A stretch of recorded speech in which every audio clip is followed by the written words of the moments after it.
Welcome to Buckets. This is Action Network's basketball betting podcast presented by FanDuel. I'm your host, Maria Marino. Excited to have Jay Money back on the show. He's at Jay Money is Money on Twitter and the Action app. Jay, how we doing? I'm doing great. No complaints out of me. Just ready to try to get some cash with you, Maria, on this beautiful Friday. Yes, Friday, August 4th. We got a 4-game slate on Ion. And let's get right to it. I want to start with the game that I know you have a pick on. It's the Liberty visiting the Lynx at 8 Eastern. Libs are favored by 10.5 points. And this is one that I personally have been eyeing ever since a week ago because the Lynx came into Brooklyn, upset the Liberty without Nafisa Collier. Although, to be fair, it was the first back-to-back of the season for the Liberty. They had Courtney Vandersloot out due to rest. Not that that's an excuse, but I feel like they have had this rematch on their minds here for the last week. I saw Courtney Vandersloot, just a very subtle quote, in a post-game presser the other day, just being like, yeah, we got the Lynx again coming around. I know that they have this game circled. But that being said, I'm a little hesitant about the 10.5. I don't love it. Just because the Liberty, they're just inconsistent. But that being said, Dorka Juhas is questionable with a hamstring. So I'm wondering about that because even if she can go, she's probably not going to be 100%. So that's my thoughts on the spread. But what is your pick for the game, Jay? So I just wanted to say something real quick, Maria, that I have conflicting thoughts when it comes to the spread. Yes. Because I want to take the Lynx here at the house as the home dog, mainly because I know it's a revenge spot and I love revenge spots. But if you look at who the Liberty have on deck, it's like, I just feel like there's no way that I could lay double digits with them. They have the aces on deck at the house in the revenge spot.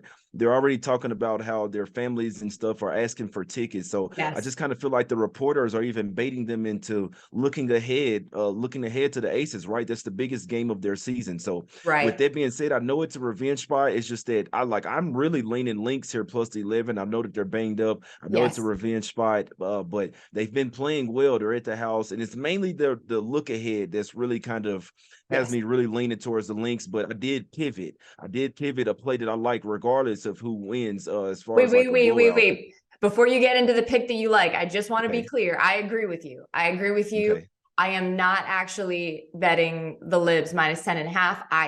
I feel like I'm leaning that way, but because of everything you just mentioned, with like that look ahead, knowing that they got the aces, I'm going to be in the building on Sunday. Everybody's anticipating that game. So I am 100% on board with you. I did not actually bet that, but I just wanted to set the stage. But without further ado, what is your pick? Yeah, so I'm going to take the over in this game because first off, I believe the Liberty obviously will want to score some points, get into their offensive groove, right? Get ready for that Aces game. But on the other end, they might not be totally locked in defensively, in my opinion. Both teams have won 6-3 to the over in their last 9 games, whereas the Lynx, they're 4-1 to the over as well in their last 5. So they've been picking up the pace. They don't really have a ton of rim protection down there. We know it's even without Collier, they've still been able to score some points as well. So I'm expecting the Liberty to be a lot better offensively than the last game, whereas the last game went over as well, Maria. The score was 88-83. Obviously, they did drop that one, but they showed in that fourth quarter with 25 points that when they get ready, they can score on this Lynx team. So I just feel like regardless of who covers the spread, I see an up and down game. I do actually like the Liberty to get over their team total as well. They could be the better play, but I will go ahead and take the full game combined total of 167.5. It's starting to trickle up a tad. I like it all the way up to 170 in this one. I think we see a game in the 170s, a little bit of fast pace, and we know the Liberty aren't the greatest defensive team as well. They can score with the best of them, but the defense isn't always there. So maybe the little look ahead comes on the defensive end, and nobody's trying to get injured out there. Last point, Maria, Vandersloot is back this game as well. We know that she likes to push the pace, so there could be a huge difference in this game as well for the pace. I feel like if the last game went over, then this one can soar over as well. Yeah, I couldn't agree more. And I'm glad that you mentioned Sloot because with having her back, you already talked about what she does offensively, pushes the pace. she's also a liability on defense. She's no offense to my girl, but she on the defensive end, that the other team is looking to sort of capitalize against her with that matchup. Okay, so very good, very good. Excited for that game. Before we get into the rest of the games, we got 3 others. I got a little bet that I put in this week, actually on MVP. I want to see if you can guess who it is. A little future for me. My guess would be Breanna Stewart, but that's just my guess. Maybe if it was a flyer. So I guess with us going to the next game, with us already talked about the Liberty. I mean, I'm a smart guy. I'd have to go. My final answer would be Alyssa Thomas. You got there. You got there. Yes. You're right. The next game that we were planning on talking about is Sun at Fever, 7 Eastern. And you're right. So earlier this week, Alyssa Thomas and the Sun, they beat the Lynx. A little bit of a revenge situation for them too, because the Lynx took a game from them on their home floor. And, AT had this performance for the ages, 21 points, 20 rebounds, 12 assists, 0 turnovers, which is just wild. They had a graphic up during the game. She's only WNBA player to have a stat line like that. There were 3 NBA players ever that have had a stat line like that. Wait, let me see if I can find it here. Fat Lever, who I admit I was like, who the hell is that? Charles Barkley and Nikola Vucevic back in 2021, interestingly. So I'm like seeing this, and look, the narrative has started to shift a little bit. Like, Stewie's the favorite, we know that, and then it's A'ja Wilson next best odds. And I feel like those two, like, it's very, very possible that they could do it. But I just feel like the way that Alyssa Thomas has been affecting the games, and just that this week, I've just seen a little bit of the narrative shift. And the thing that really got me was when I looked at it the following morning, she was at plus 2,000. So I was like, you know what? I'm gonna, sprinkle a little on that. And guess what she's at now? I just checked before we went on. Maybe like plus 800. Oh, wow, how did you do that? What is she though? Yeah, she is legit. You are right. She is, as of this morning, at plus 800. Look at that. Hey, it's gonna be a good day. It's gonna be a good day, Maria. Hey. I mean, I promise you, I didn't know the odds, and I feel like you're like reading my wavelength, like my brain waves or something. All right. So that being said, that's just a little side note. Still a pretty good value, I think, at plus 800. Like I said, the Sun at the Fever. Sun are favored by 7.5. And you know what? I'll be honest. I don't have any like fancy numbers or anything, but I lean the Sun here to cover against the Fever. Fever have just been bad. They have just come back down to earth, and pretty much the worst team in the league right now. Melissa Smith remains out. She had a stress fracture in her foot. And I just think that without her, all the attention has been on Aaliyah Boston, and she's struggled a little bit. I know you've had some frustrations with the Fever lately. So I don't know. What do you think? Do you approve of me taking the Sun minus the points?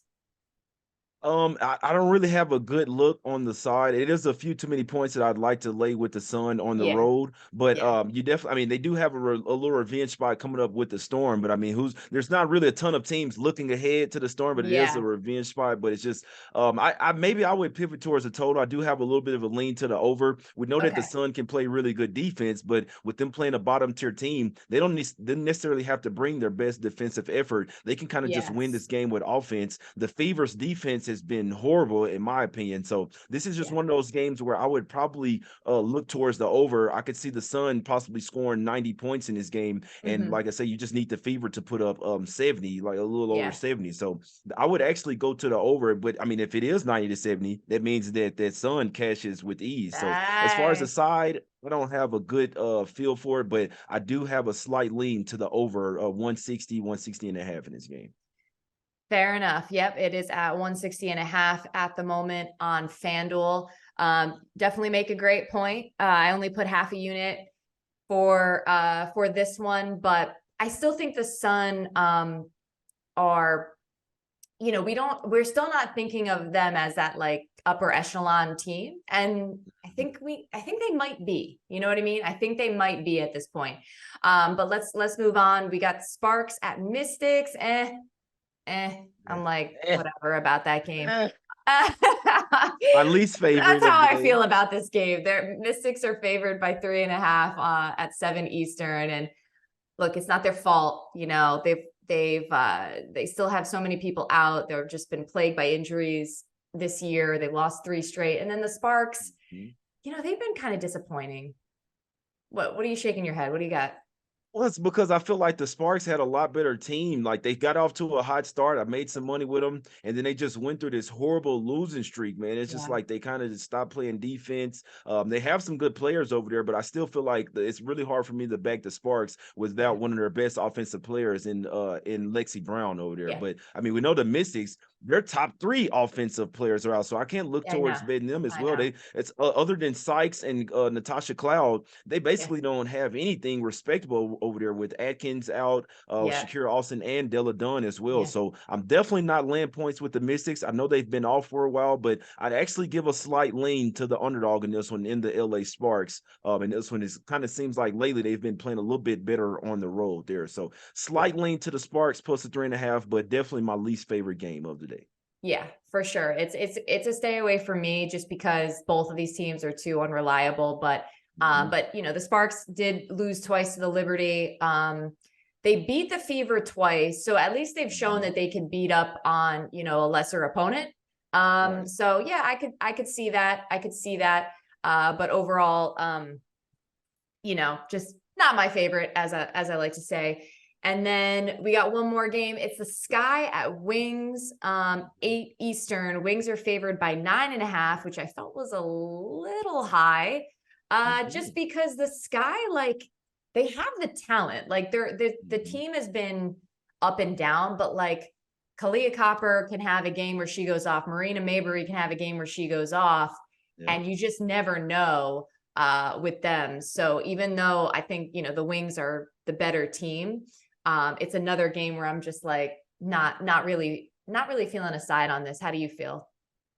Yeah, I'll be honest with you, Maria. I was trying to search around to see if someone's out or something for the Sky. Looks like this line originally opened up at 6.5. It's all the way up to 10.5 now. And so I'm just wondering like what's going on. Yeah. And I was just like, is Kalia Copper out or something like that? Is Yeah. Marina Mabrey out? Because she used to play for the Wings. I feel like she Yeah. has every time so they did beat Ooh. them earlier this year. They were favored. This is a huge line jump. The Sky were favored by 2.5 points earlier this season in Chicago. And now you see it flip all the way to double digits for the Yeah. Wings. So that is a huge line jump there. You could say that it's current form as well. The Wings have obviously they've beat the Aces, so you know Yeah. that they're a top tier team in the Yeah. WNBA. But this is still a few too many points for me to lay, in my opinion. It's probably feel like I'm on the island here, especially with all the money coming in on the Wings. But could only look towards the Chicago Sky here. They have a couple of players that can dominate the game, like you said, in Yeah. Copper, Mabry. They Yeah. have some dogs out there in Courtney Williams, Elizabeth Williams as well. So I wouldn't be a bit surprised to see them keep this game within 5 to 7 points. Maybe lose it, but still keep within their double Yes. digits. I do think they have the players that can hang with the Wings. I am totally on the same page with you. I think the Wings, like I said, I think that line is moving up because people are, they know that the Wings are the better team. They know that the Wings have beaten the Liberty and the Aces. They're at home, so I just feel like it seems like the obvious way to go. And maybe that's why the line is kind of moving up. But for me, like everything you just said, I completely wasn't even thinking. I totally forgot. Obviously, Mabrey, like she played in Dallas. She played with Enrique. She knows her tendencies. Not that she's necessarily like some defensive stopper or anything like that, but like they do have some gunners. And so yeah, I think if it were a few points lower, I would be more inclined. But yeah, another stay away from me.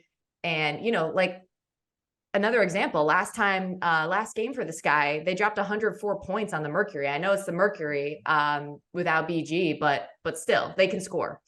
So there we go. That's the 4-game slate in a nutshell. You know, nice, short and sweet episode of buckets here with J Money. Once again, it's at J Money is money. And you not only should be following him on Twitter, but the Action app, you know, it's a super useful tool. So you can track your bets, you can follow the experts, see what they're betting, you can line shop and all of that. Jay, thanks for coming on Buckets. Anytime. Let's cash today, Maria. Sounds good. And once again, we are presented by FanDuel. If you so choose, rate and review this pod. You could win Action swag or a free subscription to Action Pro. Once again, I'm Maria Marino. Let's get buckets.